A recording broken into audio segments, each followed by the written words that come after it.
Hello my dear friends, welcome to best class education. आज आपण पाहतोय 10th स्टँडर्ड इंग्लिशमधील सगळ्यात इम्पॉर्टंट टॉपिक आणि इझी टॉपिक, तो म्हणजे स्टोरी रायटिंग. खरं तर स्टोरी रायटिंग हा जो 5 मार्कांचा टॉपिक आहे, याच्यामध्ये काय काय एक्सपेक्टेड आहे. एकतर पहिली गोष्ट म्हणजे स्टोरीचं टायटल असलं पाहिजे.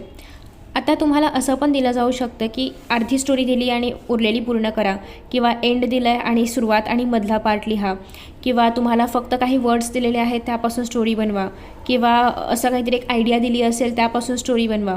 सो बेसिकली असे खूप सारे टाईप्स ऑफ द क्वेश्चन येऊ शकतात याच्यामध्ये.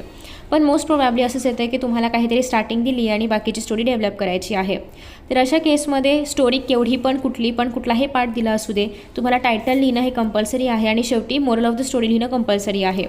आता स्टोरी किती मोठी असली पाहिजे, तर साधारणतः 1.5 पेज एवढी तुमची स्टोरी असली पाहिजे. आता या ठिकाणी स्टोरीमधला काही इनिशियल पार्ट जो आहे तर तो क्वेश्चन पेपरमध्ये होता आणि तो तुम्हाला पुढे डेव्हलप करायचा होता. सो आता काही जर तुम्ही इनिशियल लाईन्स वाचल्या इथपर्यंतच्या, तर ते वाचूनच तुम्हाला कळते की हे ते टॉर्टॉईज आणि हेअरची स्टोरी आहे. मग याचं तुम्हाला टायटल आधीपासूनच माहिती असलं पाहिजे. तुम्ही हे देऊ शकता किंवा याला तुम्ही मोरलमध्ये देऊ शकता आणि दुसरं काहीतरी हेअर अँड टॉर्टॉईज वगैरे असं काही पण टायटल देऊ शकता. अर्थात टायटल काय द्यायचं हे तुमच्यावरती आहे, ते त्या स्टोरीला सूट होणारं असलं पाहिजे. आता तुम्ही या ठिकाणी जिराफ आणि क्रो असं नाही देऊ शकत, अर्थात ते या स्टोरीला सुटेबलच पाहिजे. दुसरी गोष्ट अशी की तुम्हाला टायटल कधी कधी असं होतं की कळतच नाही काही द्यायचं आहे, तर तुम्ही ज्या माणसावरती तो पॅसेज लिहिला गेलेला आहे किंवा ज्या ॲनिमलवरती लिहिलं गेलेलं आहे त्याचंच नाव दिलं तरी पण चालणार आहे. कारण अल्टिमेटली हे तुमचं स्टोरी आहे, याला काय नाव द्यायचं हे तुम्ही ठरवायचं आहे, फक्त ते सुटेबल असलं पाहिजे. ठीक आहे. सो आता या ठिकाणी बघा काय पुढे सांगितलेलं आहे की स्टोरी लिहायचे. Once upon a time there lived a tortoise and a hare. A hare thought that he was the swiftest animal in the world. Nobody could defeat him. So one day he challenge the tortoise for a race. So इथपर्यंत ह्या ज्या गोष्टी आहेत तर त्या पेपरमध्ये छापील होत्या आणि पुढचं तुम्हाला स्वतःला डेव्हलप करायचं होतं. टायटल काय देतो आहे आपण, slow and steady wins the race. म्हणजे जो स्लो असेल पण स्टेडी असेल तो व्यक्ती रेस जिंकतोच, किंवा तो सजीव लिव्हिंग बिंग रेस जिंकतोच. मग ते ॲनिमल असो, ह्युमन असणार, प्लांट असणार, कोणी पण असणार. ठीक आहे. सो आता आपण पुढे ही जी स्टोरी आहे ते डेव्हलप करूया. One day he challenged the tortoise for a race and tortoise was the slowest and the most polite animal.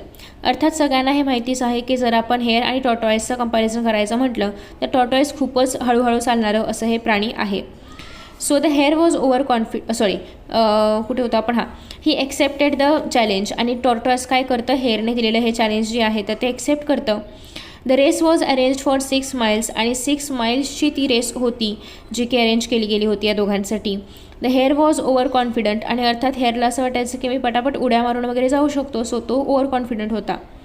आणि ही thought that he could easily win the race and defeat the tortoise.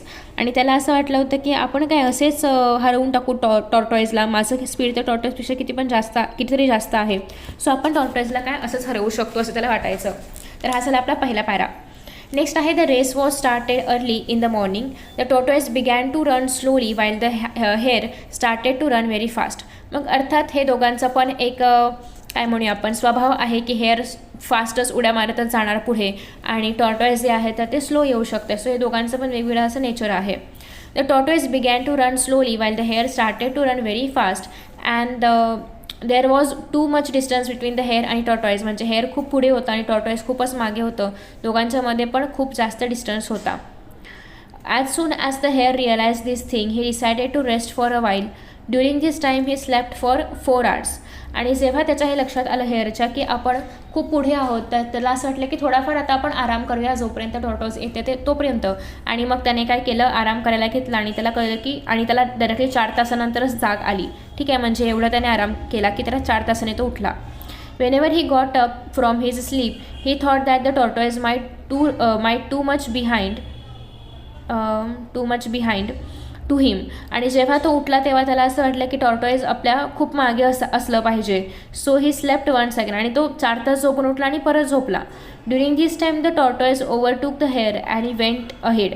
आणि आता मात्र ते tortoise हळूहळू चालत आलं आणि त्याने त्या हेअरला सशाला मागे टाकला आणि तो पुढे निघून गेला. कोण, कासव किंवा टॉर्टॉईज. ठीक आहे. After taking a long sleep, the hare started to run slowly. The hare thought that the tortoise was too slow to win the race. आणि मग जेव्हा ते उठलं तेव्हा त्याने जी रेस आहे तर ती कंटिन्यू केली. कोणी सस्याने कंटिन्यू केली ती रेस, हेअरने कंटिन्यू केली ती रेस. ठीक आहे. आणि त्याचं असं म्हणणं होतं की टॉर्टॉइज खूपच स्लो आहे रेस विन करण्यासाठी. As a matter of fact the tortoise cover the target slowly आणि स्टेडीली. आणि त्यांचं जे काही टार्गेट ठरलेलं होतं की कुठे पोहोचायचं तिथपर्यंत टॉर्टॉइज आरामात जाऊन हळूहळू का होईना आरामात जाऊन पोहोचतो. On the contradictory there was the hare was over confident आणि लेझी. आणि आपण बघितलं की टॉर्टॉइजला माहिती आहे की आपण फास्ट नाही पळू शकत, तरी पण त्याने रेस लावली. त्याने हळूहळू जेवढं पण त्याला पॉसिबल आहे तेवढं जाण्याचा प्रयत्न केला. ही थॉट दॅट ही कुड विन द रेस इझिली. आणि हेअरला असं वाटलं होतं की आपण काय रेस असंच आरामात जिंकू, कारण आपल्यासमोर तर टॉर्टॉइज आहे, त्यापेक्षा आपण तिच्यापेक्षा खूपच फास्ट आहोत, तर आपण ती रेस आधी जिंकू. ठीक आहे. बट असं नाही झालं. For he surprise tortoise won the race. In this way the tortoise won the race slowly आणि स्टेडी. आणि therefore thought he was slower than the hare. त्याला असं इनिशियली वाटायचं की तो खूप जास्त स्लो आहे हेअर वगैरे या सगळ्यांपेक्षा, असं त्याला वाटायचं टॉर्टॉइजला. पण नंतर त्याला रिअलाईज झालं की जर आपली इच्छाशक्ती असेल तर आपण हेअरचा पण पुढे जाऊ शकतो. सो नेक्स्ट आहे it is said that slow आणि steady wins the race. So I hope की हा व्हिडिओ तुम्हाला आवडला असेल, तुमच्या मित्रांसोबत नक्की शेअर करा. Thank you so much for this video and see you next video. Bye.